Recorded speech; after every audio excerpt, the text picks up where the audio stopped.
Hi there. It's Nikki Lactation Career Consultants. I am Nikisha Killings, MPH, IBCLC. Hello, everyone, and I am Nikki Hunter Greenaway, family nurse practitioner and IBCLC. Today, we are going to dive into you want to be an IBCLC. We're going to talk about all the pathways, get you straight on what you need, what you don't need, and everything in between.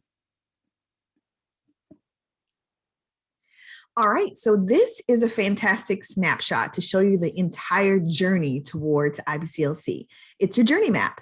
If you start on the bottom left-hand corner, you see that you must begin with your health sciences and lactation education. First, you start with 8 higher learning courses. Those are university or community college level courses that you take in various subjects that are health science subjects, and then followed by 6 continuing education courses such as CPR, ethics, medical terminology. We'll share what those are in a bit. And you need 90 hours of lactation education, which of course can be found at Lactation Education Resources, who brings us here today.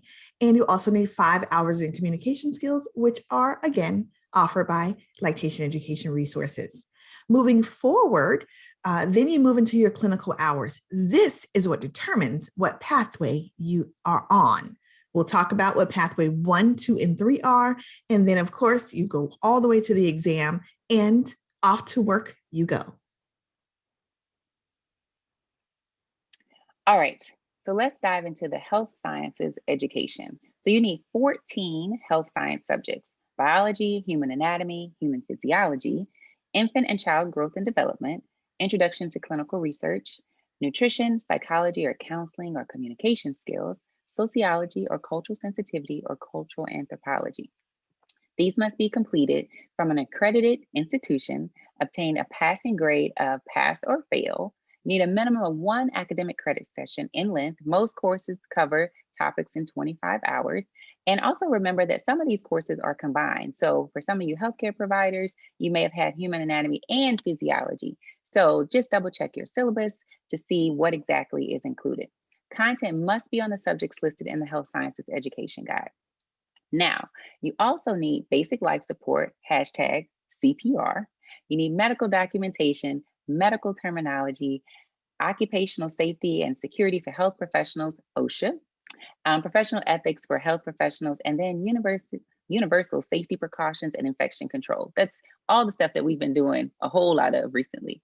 So these courses are offered by an institution of higher learning or continuing education courses. A lot of these courses can be found online. You don't have to worry about going in person. You just find the method that works best for you. Now, your lactation education. Then you have to complete at least 90 hours of education in human lactation and breastfeeding within 5 years immediately prior to applying for the exam. This includes in-person presentation, online education, distant learning, and independent study modules. You can get all of these hours with Lactation Education Resources. Education may be from an IBCLC verified continuing education recognition points or CERT provider. You'll hear the word CERT a lot, but it is not required to be. In addition to those 90 hours, you also need, now this is as of recent, 5 hours of education focused on communication skills are required. Remember, a lot of lactation is communication and how we listen and how we respond. So please make sure that you really look into your communication skills hours. Preferably these hours will be directly related to lactation, but it is not a requirement. All right, so pathway 1, let's dig into it. Who qualifies for pathway 1? Well, that's your healthcare provider or your breastfeeding support counselor. We'll talk a little bit more about those in a bit. You also need clinical hours, 1,000 hours directly supporting birthing parents and babies. That means the work that you do must be supporting birthing parents and babies directly related to breastfeeding. If you're also serving parents and babies in some other capacity in your job or volunteer work, it doesn't count if you're not doing breastfeeding specific counseling. You also need the lactation education that we've shared on the previous screen and those health science education courses. Now, who is a recognized healthcare professional? We have dentist, dietitian, midwife, nurse, occupational therapists, pharmacists, physical therapists or physiotherapists, physician or medical doctors, speech pathologists, or therapists. A lot of you have taken the health science courses. Remember that the 8 health science courses do not expire. You can carry those on with you throughout. There are no expiration. There's not that 5-year limit on that. We can continue to take them. Absolutely. Now, recognized breastfeeding support counselors are also eligible for Pathway 1. The term breastfeeding support counselor is used by IBCLC to identify individuals who obtain their lactation care experience in the following ways: either paid or volunteer breastfeeding support counselors who work with families in the following organizations: hospitals, birth centers, community clinics like WIC, lactation care clinics or practices. So if you're working with a lactation consultant, or primary care practitioners practice or office. All of those are settings wherein you can either work, get paid, or volunteer your time in those hours directly servicing families around breastfeeding. Count for your clinical hours on Pathway 1. Now, Pathway 2 is a little different. We like to say Pathway 2 is like a fast food meal. All the drink, the fries, everything comes in Pathway 2. Who qualifies? Well, any student who applies and is accepted to a comprehensive accredited program in human lactation and breastfeeding. Typically, these programs are at colleges or universities in a setting where you can get all the courses, all the hours together lumped into one program, including your tuition. There are 300 clinical hours, but they're supervised and again, available within the program. You also have those same lactation education requirements and health science education requirements in Pathway 2. For some of the programs, those health science courses have to be completed before entry into their Pathway 2 program.